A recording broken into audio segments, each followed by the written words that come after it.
সম্মানিত উপস্থিতি, কেমন আছেন আপনারা? আলহামদুলিল্লাহ। আজকে যুবকদের এই প্রাণ ঢালা উপস্থিতি সত্যি অবাক করার মতো। আমার তো মনে হচ্ছে যে আপনাদের মাঠটা ছোট হয়ে গেছে মনে হয়। যতদূর পর্যন্ত আমি দেখছি যুবক ভাইদের উপস্থিতি উপচে পড়ার মতো। আলহামদুলিল্লাহ।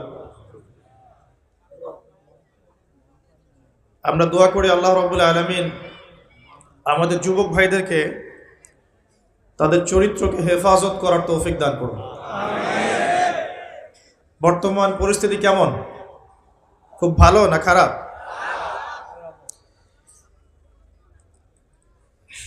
রাসূলুল্লাহ সাল্লাল্লাহু আলাইহি ওয়াসাল্লাম একটা অনবদ্য হাদিসের মধ্যে বলছেন, ইযা তুখিযাল ফাইউ দুলান, যখন রাষ্ট্রীয় সম্পদ বা গনিমতের মালগুলোকে মানুষ ব্যক্তিগত সম্পদ মনে করবে, মানুষ মনে করছে কিনা? ওয়াল আমানাতু মাগনামান, আমানত রাখা হলে সেটা মানুষ গনিমত মনে করে খেয়ে ফেলবে। ওয়াজ যাকাতু মাগরামান, এবং যাকাত প্রদান করাটাকে মানুষ বোঝা মনে করবে, মানুষ যাকাত প্রদান করতে চাইবে না। চলছে কিনা এমন সমস্যা? ওয়া তুউল্লিমা লিগাইরিদ দ্বীন, ধর্ম বিবর্জিত শিক্ষা ব্যবস্থা চালু হবে। হয়েছে কিনা? মানুষ জ্ঞান অর্জন করবে, কিন্তু জ্ঞান অর্জনের উদ্দেশ্য হবে দুনিয়া। দিন ধর্ম বিবর্জিত শিক্ষা ব্যবস্থা চালু করা হবে। নবীজি আগেই বলেছেন সাল্লাল্লাহু আলাইহি ওয়াসাল্লাম। নবীজি বলছেন যে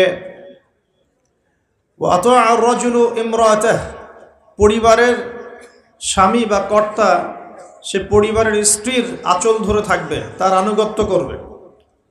ওয়া আক্কা উম্মাহ, এবং তার মাকে, মায়ের সাথে দুর্ব্যবহার করবে, মায়ের হক আদায় করবে না। এমনটা হচ্ছে কিনা? নবীজি বলছেন ওয়াদনা সাদিকাহ, মানুষ তার বন্ধু বান্ধবীদেরকে কাছে টেনে নিবে। ওয়া আকসা আবাহ, এবং তার বাবাকে দূরে ঠেলে দিবে। এমনটা হচ্ছে কিনা? আচ্ছা। ওয়া শুরিবাতিল খুমর, এবং বেশি বেশি মাদকদ্রব্য সেবন করা হবে। হচ্ছে কিনা? এখনকার যুবকদের অন্যতম প্রধান সমস্যা কি বলেন? মাদকদ্রব্য নয় কি? মাদক। আর মাদকের চেয়ে একটা ভয়াবহ মাদক আছে, মাদকের চাইতেও একটা ভয়াবহ মাদক আছে, তার নাম হচ্ছে পর্নোগ্রাফি। তার নাম কি? পর্নোগ্রাফি, অশ্লীল ছবি দেখা। এটাও একটা মাদক। কারণ বর্তমান বিজ্ঞান বলছে যখন কোনো ব্যক্তি পর্নে আসক্ত হয় তখন তার মাথা থেকে ডোপামিন নির্গত হয়। কি বের হয়? ডোপামিন। আর যখন কোনো ব্যক্তি মাদকাসক্ত হয় তখনও তার মাথা থেকে ডোপামিনই বের হয়। এটা উত্তেজক, আপনাকে ওই বিষয়টার প্রতি উদ্বুদ্ধ করবে। তো নবী সাল্লাল্লাহু আলাইহি ওয়াসাল্লাম বলেছিলেন অনেক দিন আগেই, প্রায় 1400 বছর আগে, ওয়া শুরিবাতিল খুমর, বেশি বেশি মাদকদ্রব্য সেবন করা হবে। ওয়া যহরাতিল কায়নাত ওয়াল মাআজিফ, এবং প্রচুর নর্তকী গায়িকার প্রচলন ঘটবে। ঘটেছে কিনা? ওয়াল মাআজিফ, এবং বাদ্যযন্ত্রের প্রচলন বেড়ে যাবে। বেড়েছে কিনা? নবীজি অন্য হাদিসে বলেছেন লা ইয়াশরাবান্না নাস মিন হাযিহিল উম্মাল খামর ইউসাম্মুনাহা বিগাইরি ইসমিহা, এই উম্মতের এক অংশের মানুষ মাদকদ্রব্য সেবন করবে, কিন্তু তার নাম রাখবে ভিন্ন। মাদককে মাদক বলবে না, ভিন্ন নামে সম্বোধন করবে।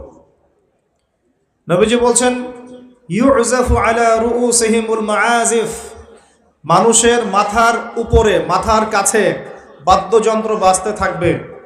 এর ব্যাখ্যা আমরা বুঝতে পারতাম না, এখন বুঝতে পারি। মানুষের মাথার কাছে, কানের ভিতরে কেমন করে বাদ্যযন্ত্র বাজতে পারে?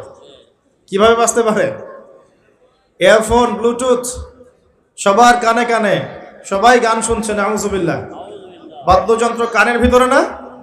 নবীজি 1400 বছর আগে বলে গেছেন ইউজাফু আলা রুউসিহিম বিল মাআজিফ, মাথার উপরে, এখানে কানের কাছে, মাথার উপরে বাদ্যযন্ত্র বাজতে থাকবে। নবীজি বলছেন ওয়াজহরাতিল কায়নাত, এই যে গায়িকা নর্তকীদের সংখ্যা বাড়তে থাকবে। ওয়াল মাআজিফ, বাদ্যযন্ত্র বাড়তে থাকবে। ওয়াল মুগান্নিয়াত, এবং গান গায় যে মহিলা, এদের সংখ্যা বাড়তে থাকবে। বাড়ছে কি না? বাড়ছে। নবীজি আরো বলেছেন ওয়ালাআনা আখির হাযিহিল উম্মাহ উলাহা, এই উম্মতের শেষের দিকের মানুষেরা প্রথম দিকের মানুষদেরকে গালিগালাজ করবে। করছে কি না? শেষের দিকের মানুষেরা প্রথম দিকের মানুষদেরকে গালিগালাজ করবে, বলবে ইসলাম তো ওই যুগে চলতো, এই যুগে চলে না। ইসলাম তো ওই যে সেকেলে ধর্ম, মধ্যযুগীয় বর্বর, এই কথাগুলো শোনেন কি না? উম্মতের শেষের দিকের লোকেরা প্রথম দিকের মানুষদেরকে গালিগালাজ করবে। নবীজি আরো বলছেন যে ওয়াসাদা কবিলুহু ফাসিকুহুম, একটা কওমের সর্দার হবে ওই কওমের সবচেয়ে ফাসিক ব্যক্তি। নাউযুবিল্লাহ। এমনটা হয় কি না? একটা কওমকে নেতৃত্ব দিবে সেই কওমের সবচেয়ে ফাসিক ব্যক্তি। ফাসিক কে? কে ফাসিক? আল্লাহ পাক ইবলিস সম্পর্কে বলছেন যে ইবলিস আদমকে সিজদা করলো না, সূরা কাহাফের মধ্যে।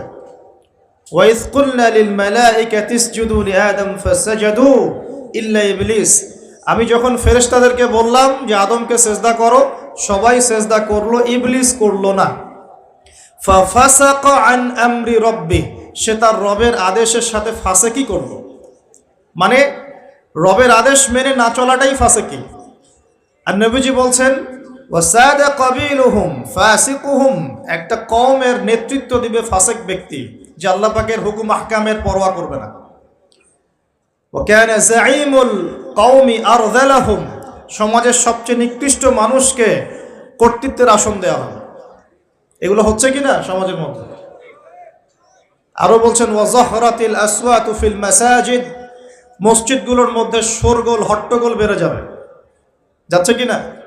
যখন এমন হবে, নবীজি বলছেন ইয়াখসিফুল্লাহু বিহিমুল আরদ, আল্লাহ রাব্বুল আলামিন ওই সম্প্রদায়কে এই ভূমি সহ নিচে ধসিয়ে দিবেন। বলি নাউযুবিল্লাহ। এখন ভূমিকম্প আসছে কিনা? আরো বলছেন নবী সাল্লাল্লাহু আলাইহি ওয়াসাল্লাম ওয়ায়াজআলুল্লাহু মিনহুমুল কিরাদাতা ওয়াল খানাজির, আল্লাহ রাব্বুল আলামিন তাদের মধ্যে কিছু মানুষকে শুয়োর এবং বানর বানিয়ে দিবেন। বলি নাউযুবিল্লাহ।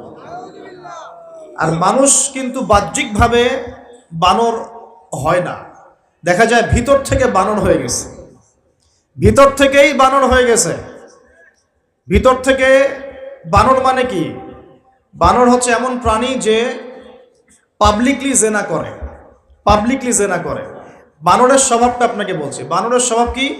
প্রাইভেট লাইফ আর পাবলিক লাইফের পার্থক্য বানর বোঝে না। কোন কাজগুলো প্রাইভেট লাইফে করতে হয় আর কোন কাজগুলো পাবলিকলি করতে হয়, এই কমন সেন্সটা বানরের নাই।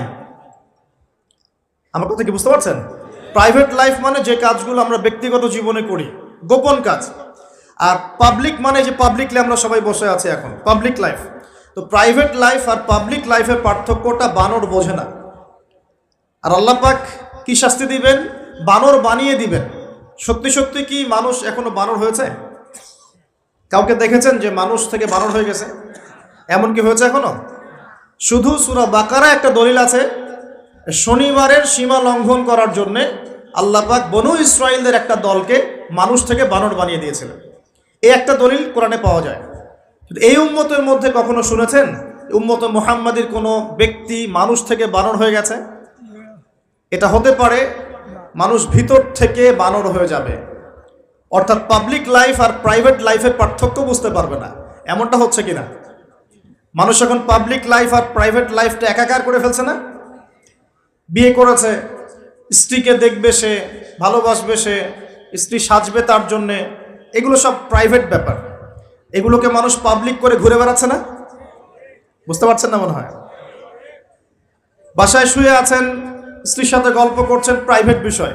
এটাকে ফেসবুকে ছবি তুলে যারা দিল, সে প্রাইভেট লাইফটাকে পাবলিক করে দিল না? মানুষ প্রাইভেট লাইফ আর পাবলিক লাইফের পার্থক্য বুঝতে পারছে না এখন। নবীজি আরো বলছেন ওয়াজআলুল্লাহু মিনহুমুল কিরাদাতা ওয়াল খানাজির,